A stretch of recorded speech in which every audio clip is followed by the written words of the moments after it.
Somebody scared me half to death. They've been working on new fencing out at the farm. They have new electrical fence in a lot of places. And because of the possibility of coyotes coming on the farm, it's fairly low, which means when she goes under it, she gets zapped. And she got zapped twice the other day. And since then, she has been afraid out at the farm. I get to the farm, she won't get out of the Jeep. I had to pick her up, take her in my area, put her down, and then I lock the gate to make sure she stays in while I do everything else. Well, today for the first time, she went ahead and she got out of this Jeep, and I'm thinking, oh good, she's getting over this, she's going to be okay. And she doesn't always come in the area right away when we get here. She'll go and run around some before coming in. Well, I fed my horses, no sign of her.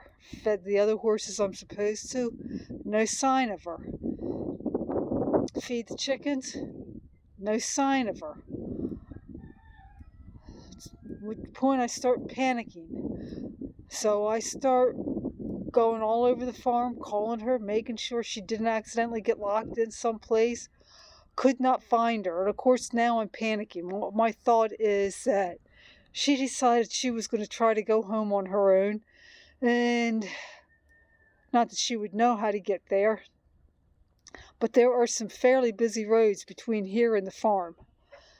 Or, yeah, between the farm and home. So I didn't know what to think. And I'm praying. It's like the one thing I don't need to do is have something happen to my dog. She is microchipped so that if somebody were to find her, at least as long as they scanned her, it would come up with my name. But like I said, I'm walking all over the farm.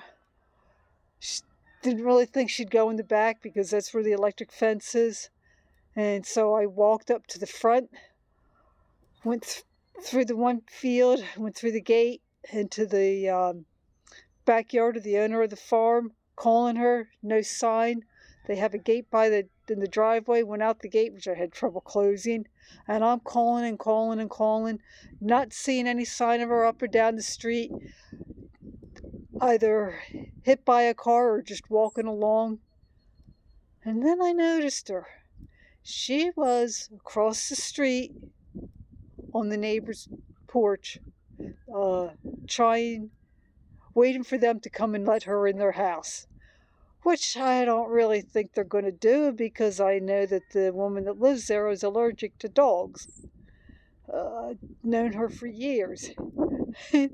I'm calling her and she's just looking at me, and she goes and she's scratching at the door. It's like, come on, let me in, let me in.